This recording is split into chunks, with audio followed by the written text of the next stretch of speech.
Welcome to the Great Detectives of Old Time Radio. From Boise, Idaho, this is your host, Adam Graham. If you have a comment, email it to me, box13@greatdetectives.net.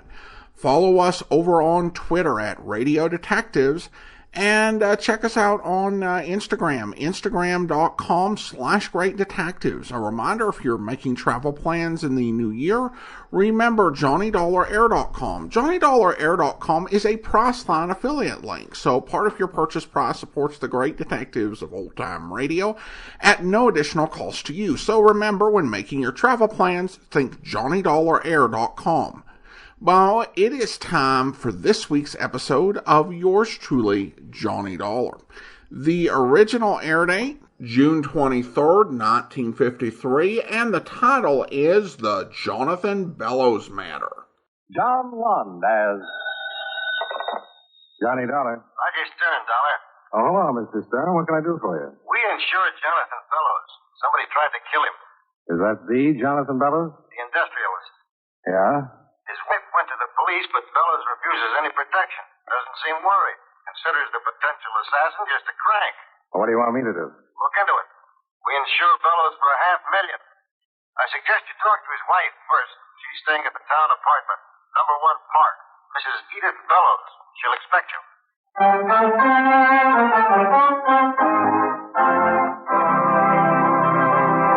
Right now, I'd like to take a few minutes of your time to pass on a thought which, incidentally, concerns time.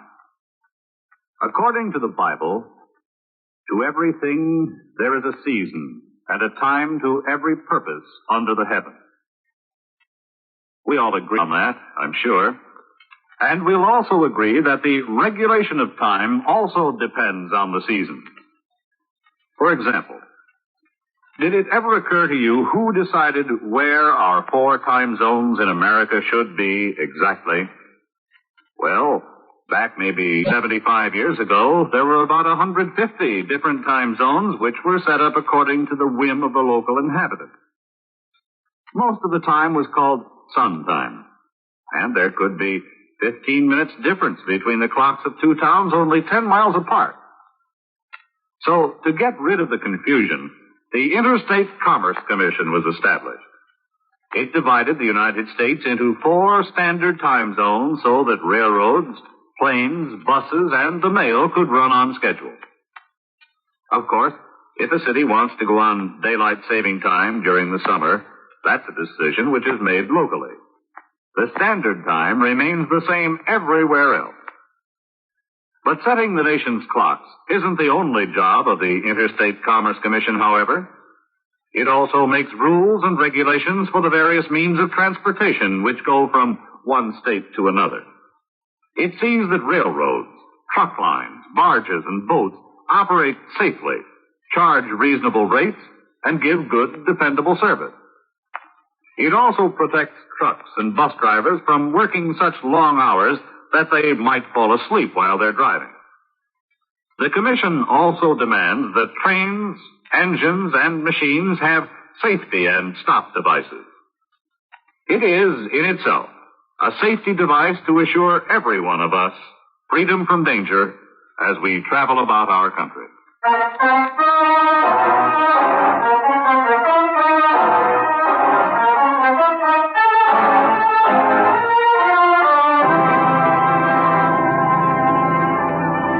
Expense account submitted by Special Investigator Johnny Dollar to Home Office, Intercontinental Indemnity and Bonding Corporation, New York City. The following is an accounting of expenditures during my investigation of the Jonathan Bellows matter. Expense account item 1, $29.65. Mileage and incidentals between Hartford and New York City. I arrived at number 1 Park Avenue close to 2 o'clock. Mrs. Edith Bellows, a very attractive redhead somewhere in the early 30s, met me at the door and showed me into her luxurious apartment. Sit down, Mr. Dollar. Thank you. Mr. Stern explained the situation to you? Only that someone tried to kill your husband. Yes, day before yesterday. Jonathan was walking in the garden. Someone shot at him. Fortunately, they missed. Mr. Stern said your husband refused police protection. He's a very unusual man, Mr. Dollar. I would say so. He's not a young man, 63. He's retiring and doesn't particularly care for people, especially people who meddle. Unfortunately, he considers the police meddlers. Has he hired any kind of protection? No. Isn't he worried? Well, he doesn't show it. But knowing him as I do, I'd say he's mildly concerned. Someone takes a shot at him and he's only mildly concerned? It's the nature of the beast, Mr. Dollar. Well, I'm sure you're aware that Intercontinental Indemnity is more than mildly concerned. Yes, and so am I. For the whole family, for that matter. I'll certainly give you all the cooperation that I can. I think everyone else in the family will be greatly relieved. Except your husband. I'm afraid he won't like it much. It'll be pretty hard investigating if he has me thrown out of my ear. Well, you've one thing in your favor. You're not a policeman. Yeah. But when I'm on a job, Mrs. Bellows, I've been known to meddle and meddle and meddle.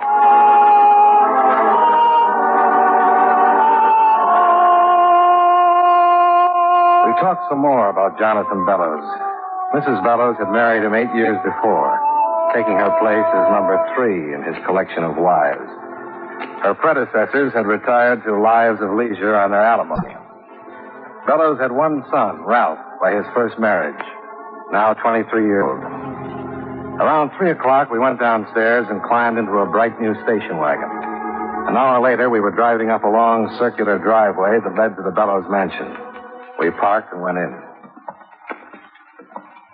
Jonathan's probably in the library. Hi. Oh, hello. Mr. Dollar, this is Ralph Bellows. Oh, how do you do? How do you do? The insurance? Yes. Everyone know about this? Well, everyone except... Your husband? Yes. He's in the library with Professor Wilt. Gonna blow a fuse. Gonna be funny, huh? Well, in a way, yes. You might not get much of a laugh out of it. Uh-huh. Ralph, that's not very considerate. Well, it's the truth, and you know it. The old man's going to take off like a skyrocket, and I personally think it's very funny. I'm not being vindictive. I'm just being honest. Look, Mr. Dollar, I haven't anything against you. I don't even know you, but my father's a tough, bigoted, unreasonable old man, and I've had to put up with it all my life. Ralph. Well, it's the truth. 99% of the time, he gets his own way, but when he doesn't, he creates the most magnificent explosion you've ever seen. Gloatingly, I am proud to say that I have been responsible on several occasions for lighting the fuse. Do you own a gun? Oh, don't be ridiculous. I didn't take that shot at him. Oh, no, of course not. Ralph's just as concerned as the rest of us. Ralph, I think we'd better... Yes, certainly. Can you take it, Mr. Dollar? That's why I'm here. Then allow me to escort you to the library. You're spoiled, Ralph. Rotten.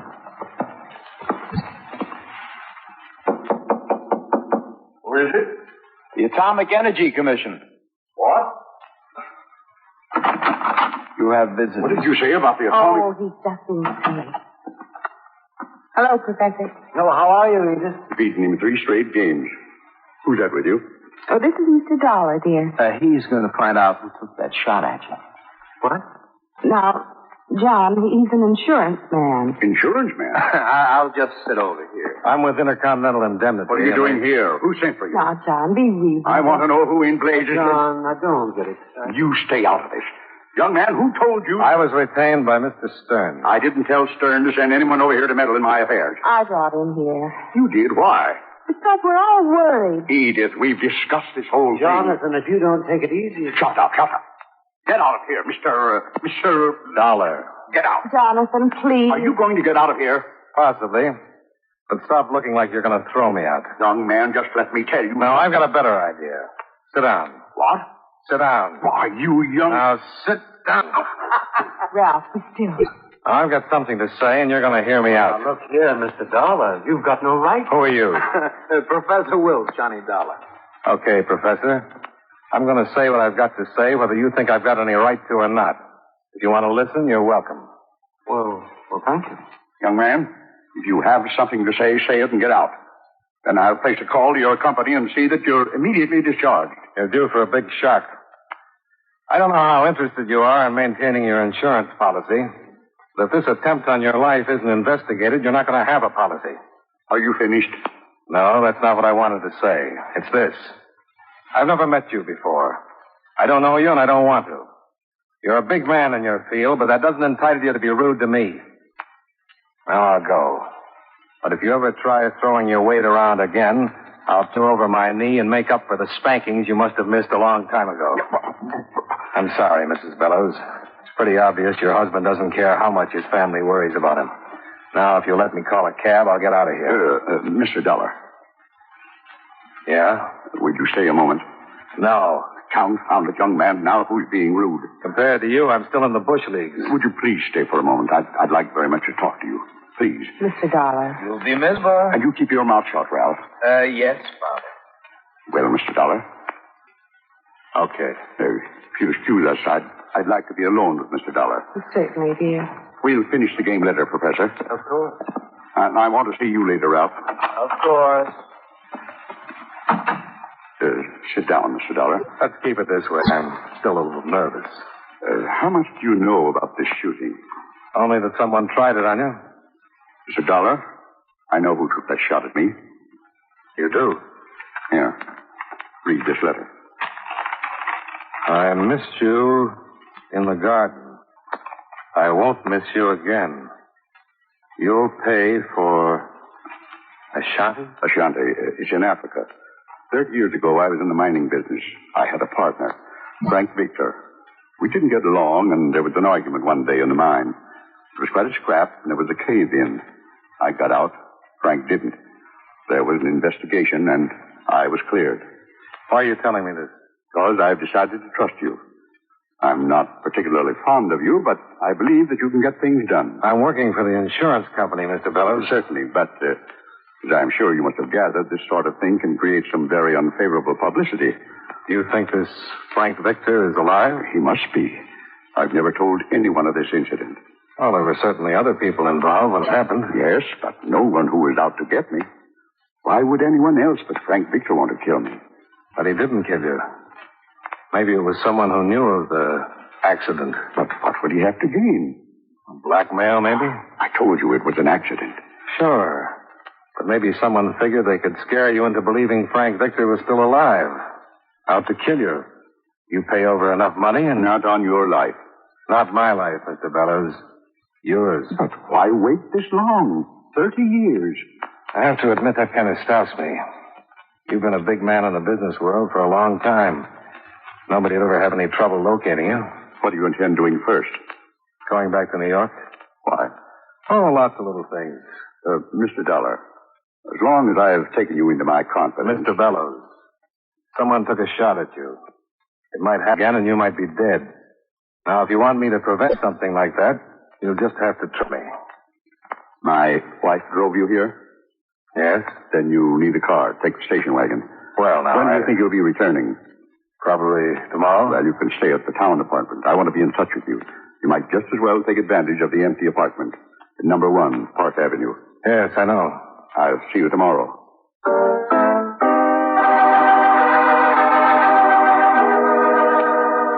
I left without saying goodbye to the rest of the family and drove the bright new station wagon back to town. I stopped off at the Times, where I wallowed through the morgue file for 3 or 4 hours. I went back 30 years to find what I was looking for. A small article dated Ashanti, Africa, 1923. It didn't say much more than what Jonathan Bellows had already told me. It mentioned the mine cave-in and a pending investigation into the death of Frank Victor, Jonathan Bellows' partner. In an edition dated 3 weeks later, I found the account of the investigation and a verified Bellows story about the verdict. Satisfied, I left the newspaper and drove to number 1 Park Avenue, where I received a royal greeting from the doorman, who informed me that Mr. Bellows had phoned to make sure I had everything I needed. In the apartment, I poured myself a drink, took off my shoes, stretched out on the sofa, and put in a call to Roger Stern. Yes, Dollar? I want some information on the Bellows family, past and present. Sure. Find out where his other 2 wives are and how long they've been there. Put a man on it right away. And find out about a Professor Wilt. Wilt? Yeah, W-I-L-T, I think. Friend of Bellows. Plays chess with him. Also, I'll need a background on all the servants. When do you want it? Pick it up tomorrow morning. If you want to reach me, I'm at, wait a minute. Plaza 52099. Number 1 Park Avenue. Do I know her? Oh, I wish you were right. Apartment belongs to Bellows. He let me use his station wagon, too. I don't believe it. It's my big blue eyes. I just batted him a couple of times and pressed him. Presto? Sure. Station wagon, Park Avenue apartment. And you better be nice to me. A couple of more bats, and he might buy me my own insurance company.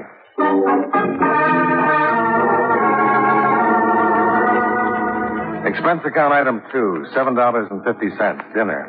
After which I returned to the apartment and considered making a few calls that might relieve a lonely evening. I referred to my meager list of availables and was just about to try my luck when the phone rang. Johnny Dollar. Mr. Dollar? Yeah? This is Mr. Bellows. I'd like you to fix something up for me. I was just trying to do the same for myself. I'd like you to go to 955 East 108th Street and pick up a... Yes, Mr. Bellows? Pick up a package for me. Bring it right out. Sure. Is anything wrong? Mr. Bellows? Nothing's wrong, Mr. Dollar. Just pick up the package and bring it right out to me. Well, sure. 955 East 108th Street? Yes, it's a bar. Ask the bartender for the package. Bring it right out. Okay. Goodbye. Mr. Bellows, are you sure there isn't something... Mr. Bellows? Mr. Bellows? Huh.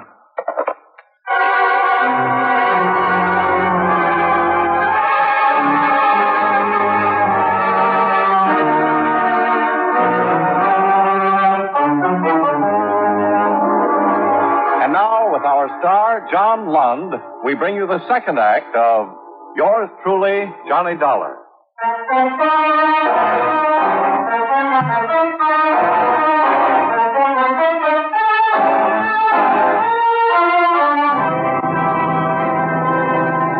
I went downstairs, climbed into the station wagon, and wheeled it east to 108th Street, where I located number 955. It was a bar, the Blue Pheasant. I parked and went in. I introduced myself to the bartender, and he gave me the package Bellows wanted. Then I left and drove upstate to the Bellows mansion. Hello? Good evening. Where's your husband? Well, I think he's still in his study. He was a little while ago. You going out? Yes, to see some friends. Where's Ralph? Well, he went out just after you left this afternoon. Jonathan gave him a pretty harsh scolding. Uh-huh. Been shopping? Package for your husband. Called me about an hour and a half ago. Wanted me to pick it up. What is it? I don't know, but it's heavy. Well, I'll see you later, Mr. Dollar. Mrs. Bellows, Yes? your husband's a healthy man, isn't he? Well, yes, of course. Why? Well, when I talked to him on the phone, he sounded, well, What? I don't know. It's strange. I just said goodbye to him. He seemed fine. He played chess with the professor until about 7. I saw him right after that. He seemed fine then. There's nothing the matter with my husband, Mr. Dollar. He's in the library, huh? Yes. Have a good time. Oh, thank you. Goodbye.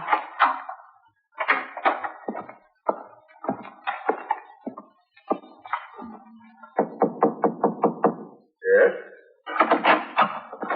Good evening. Well, I thought you weren't coming back till tomorrow, Dollar. What? You said when you left you weren't coming back till tomorrow. But when I talked to you on the phone... Talked to me on the phone? Yeah, when you asked me to pick up this package. Package? Yeah, here. From that bar.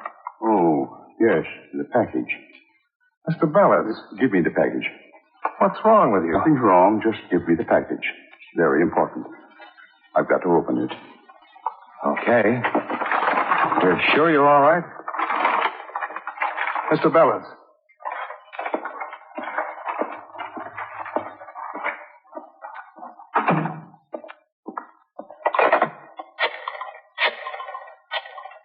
Well, hello, Mr. Dollar. Oh, Ralph. Thought you'd gone out. Yeah, just got in. I was just calling a company doctor. Doctor? I think there's something wrong with your father. What do you mean? He called me about an hour and a half ago. Told me to pick up a package. I just brought it in to him, and he acted like he never even phoned me. Well, maybe he didn't. Maybe someone else. But when he saw the package, he seemed to know all about it. It was odd. It was as though I suddenly wasn't even in the room. He took the package. It felt like the whole building was coming down around my ears. Ralph and I were thrown back against the wall. By the time we got up, the library was a smoking black hole. Dad! Jonathan Bellows had been blown to kingdom come.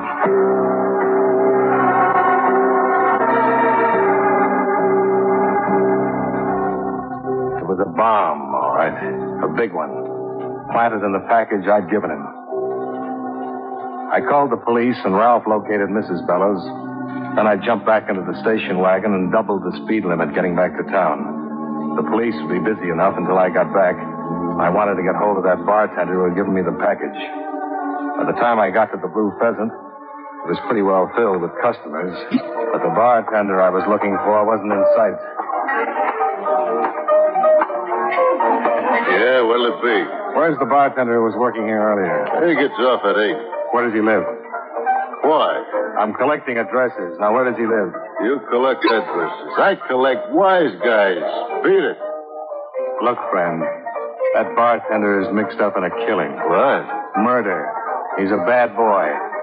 Now, you want to give me his address, or do I make a call and flood this place with cops? Murder? You know, when someone dies the hard way and society frowns. Now, come on.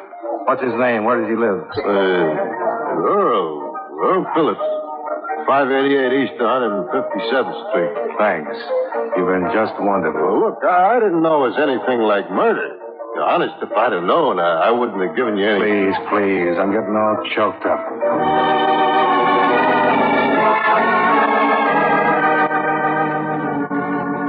I drove across town to 157th Street and found 588 East, a big apartment house. Earl Phillips was registered in 405. I gave him a few minutes while I knocked my knuckles loose, then went and dug up the landlady to have her open the door. Oh, she was a dream. About 4 years older than Grant's tomb, with a gin disposition that would make a lost weekend seem like a Miami vacation. The type that should never have been dug up. Now, look, honey, I got cleaning to do. Look, sweetheart. Sweetheart. An expression of fondness. Look, Buster, don't give me no words longer than one syllable. Cop. You cops got badges. Here. Don't look like a badge to me. These are my credentials. John. Johnny. I should have brought my glasses. Johnny Dollar, insurance investigator. Insurance? Now, let me explain, madam. I work with the police. I don't sell policies. I'm an investigator. I investigate things. Yeah. Well, suppose you tell me what you're investigating. Murder. Murder? Mr. Phillips? With the door open, we'll both know so much. Oh, okay.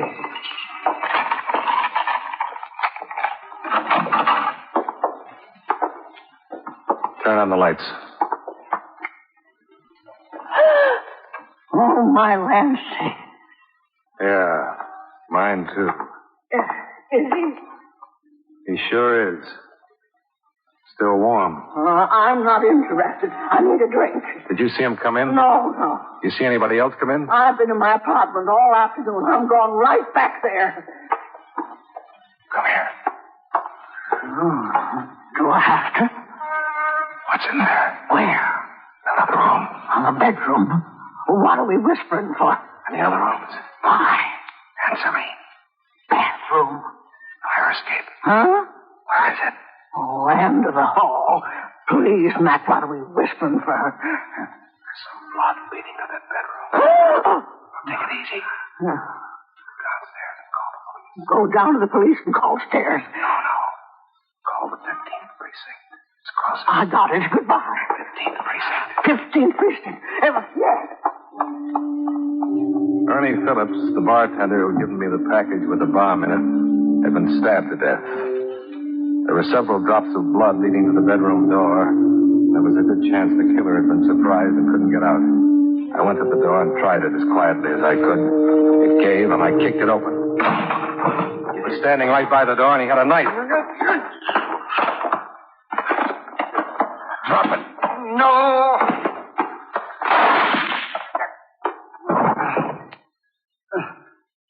You should have listened to me, Professor. Bad? Yes. Landlady's after the police. You want to tell me about it? Sure. Help me. Sit up. All right.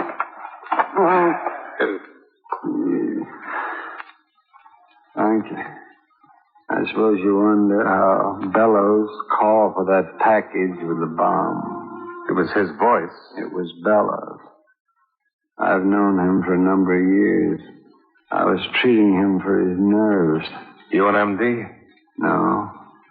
Years ago, I worked in a carny at the carnival. Card tricks, magic, hypnosis. I finally managed to save enough and set myself up as a psychotherapist. It was arranged I meet Bellows at a party.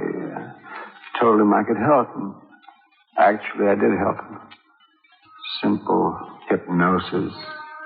Turned out to be a good setup. Paid me well, and while I had him on, I learned a lot about his business and his personal life, too. He told you about the Ashanti affair? Yes. We decided to make it look like blackmail. We? That's Edith, Mrs. Bellows.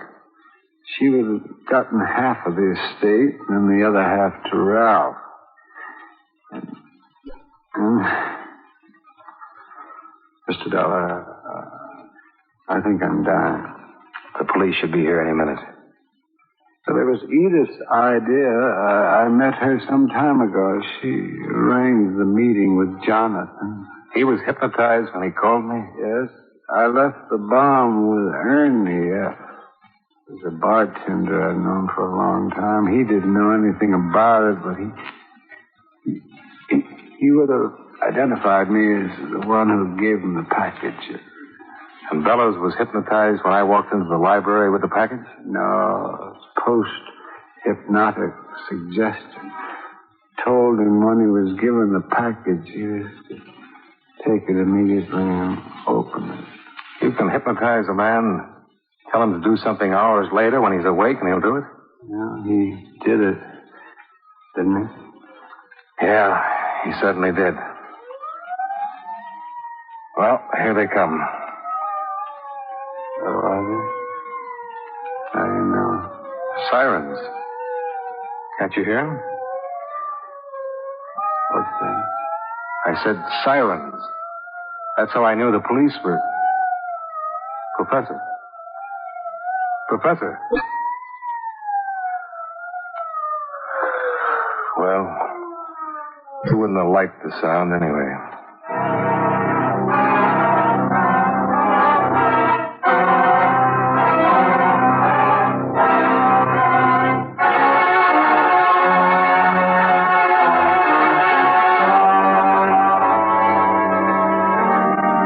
Mrs. Bellows was arrested for her share of the crime, and as you know, the case comes up next week. And that's the way it shapes up. They needed someone to be a witness to the letter and hear the old man's story firsthand, and I wound up the patsy.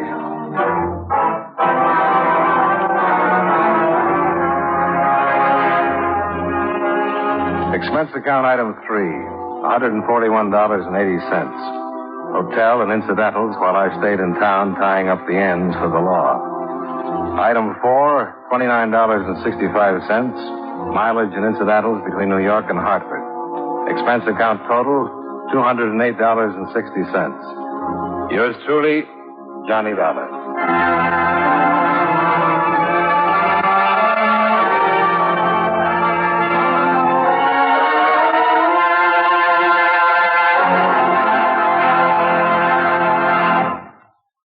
You know, many great men have attained the highest office in our land, the presidency of the United States. Can you guess the name of this man? The son of a Baptist minister, he entered Union College at Schenectady, New York at the age of 15. He was the fourth vice president to become president through the death of the chief executive. One of his first acts as president was the signing of the Civil Service Act. The territory of Alaska was organized during his administration, and standard time was adopted throughout the country. If you don't know his name by now, here are two more clues. While he was president, the American Federal Labor was organized, and the Brooklyn Bridge was completed. Who was he? Chester Allen Arthur.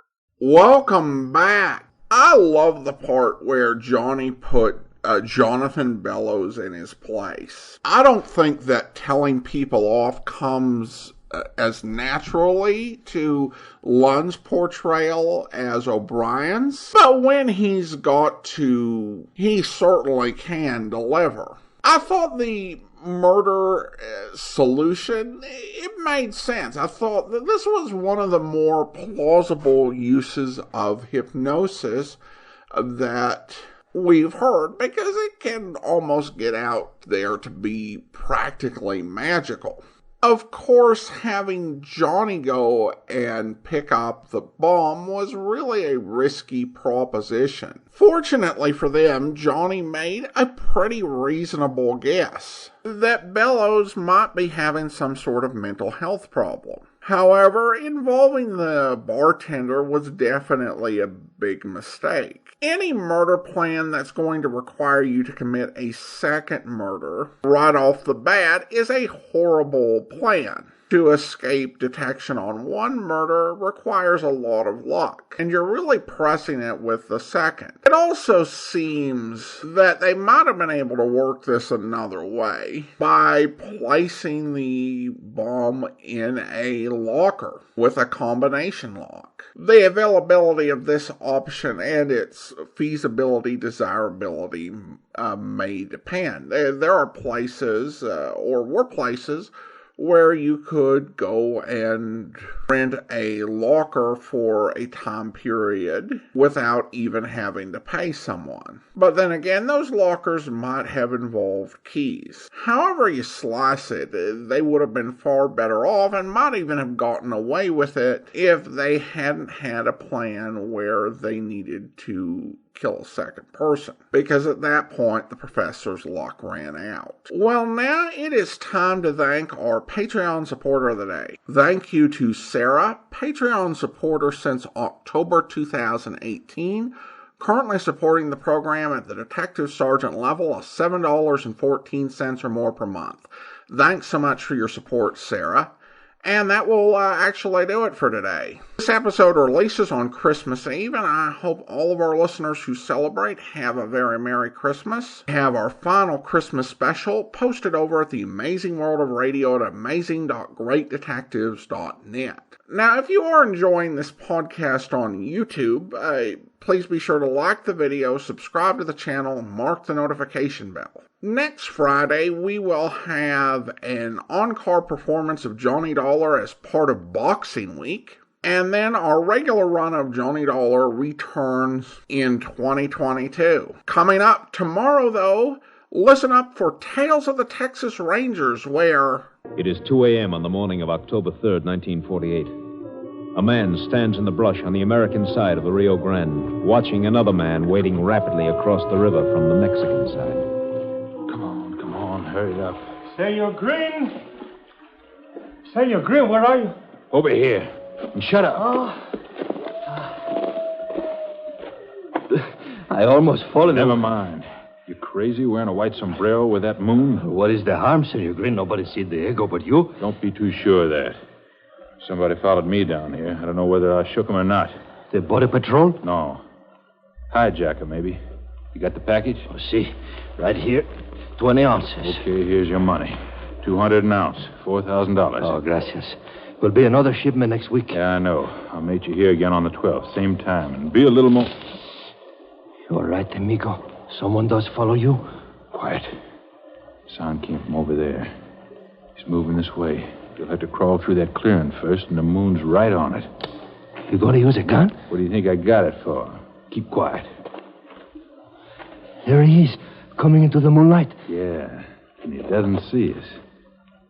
Just like a sitting duck. You hit him, senor? Yeah.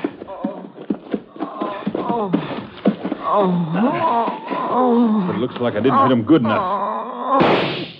Yeah, that's better. Grab his leg. Senor, Grab his leg and get him out of this clearing into the brush. The longer it takes to find him, the better. Senor Grant, we shouldn't have met this place again. It will not be safe. All right, drop him here. No, we can't use this place again. It'll be too hot. I must get back across the river. Where do we meet next time? Next time, use our old crossing, near Lahitas. I'll get lost. Fast! I hope you'll be with us then. In the meantime, do send your comments to box13@greatdetectives.net. Follow us on Twitter at Radio Detectives. And check us out on Instagram, instagram.com/greatdetectives. From Boise, Idaho, this is your host, Adam Graham, signing off.